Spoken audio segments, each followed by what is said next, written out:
Bonsoir à toutes et à tous.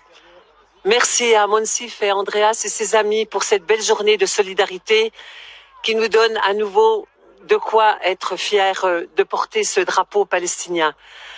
Nous avons une pensée particulière pour les Palestiniens à Gaza qui souffrent terriblement de ce qui se passe et de l'indifférence du monde, voire pire. Voilà, nous sommes le collectif Palestine. Nous sommes 14 organisations d'associations, syndicats et partis politiques. Et depuis la mi-octobre 2023, nous organisons des manifestations tous les samedis à 14h, place des droits de l'homme, esplanade des droits de l'homme à Besançon. Et nous organisons également des conférences, du cinéma, et une fois par mois à Planoise, esplanade de l'Europe, place de l'Europe. Nous sommes à Planoise pour les manifestations le samedi. Là, c'est à 14h30. Voilà, en tout cas, merci encore on a pu rencontrer d'autres associations. C'est toujours un moment important, la solidarité. On en a vraiment besoin. Donc, merci à vous, à toute l'équipe, pour cette belle soirée, cette belle journée. Ça nous fait chaud au cœur. Merci beaucoup. Merci à vous d'être venus.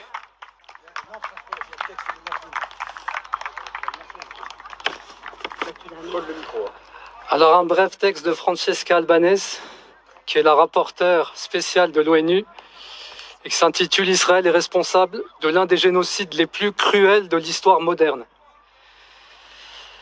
Israël est responsable de l'un des génocides les plus cruels de l'histoire moderne, a déclaré ce jeudi la rapporteure spéciale de l'ONU pour le territoire palestinien occupé. Francesca Albanese, accusant Tel Aviv d'utiliser Gaza comme un terrain d'expérimentation militaire et appelant à une action internationale forte, incluant un embargo total sur les armes, ainsi que la suspension des relations commerciales et des investissements. Je cite, « La situation dans les territoires palestiniens occupés est apocalyptique », a-t-elle affirmé devant le Conseil des droits de l'homme, où elle a présenté son dernier rapport. À Gaza, les Palestiniens continuent de souffrir au-delà de l'inimaginable. Israël est responsable de l'un des génocides les plus cruels de l'histoire moderne. Francesca Albanese a souligné que si les chiffres officiels font état de plus de 200 000 Palestiniens tués ou blessés, les experts médicaux estiment que le bilan réel est bien plus lourd. Elle a également qualifié de piège mortel la fondation humanitaire à Gaza, nouveau mécanisme d'aide mis en place par Israël, conçu pour tuer ou forcer à fuir une population affamée, bombardée, émaciée et vouée à l'anéantissement. Elle a mis en lumière les profits réalisés pendant la guerre. En 20 mois, les entreprises d'armement ont engrangé des bénéfices records en fournissant à Israël les armes utilisées pour bombarder Gaza. Ces sociétés ont fait des profits proches des records en équipant Israël avec des armes de pointe qui ont permis de larguer 85 000 tonnes d'explosifs, soit 6 fois la puissance d'Hiroshima pour détruire Gaza.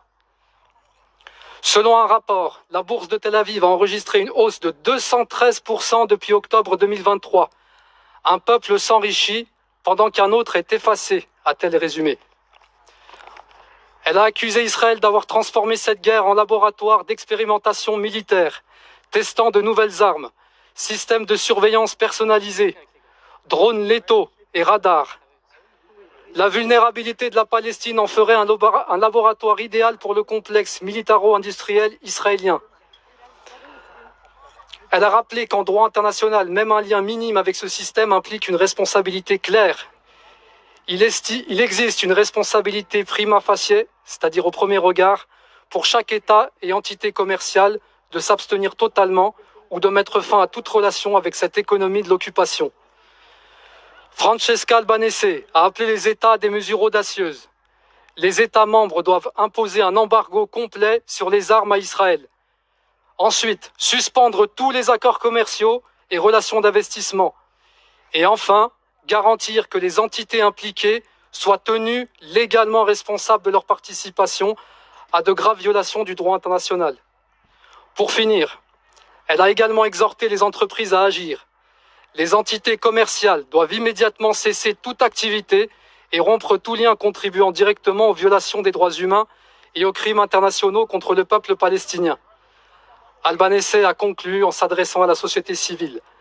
Les syndicats, avocats, ONG et nous, les simples citoyens, devons encourager les entreprises et les gouvernements à changer de comportement en exigeant des boycotts, des investissements, sanctions et poursuites judiciaires.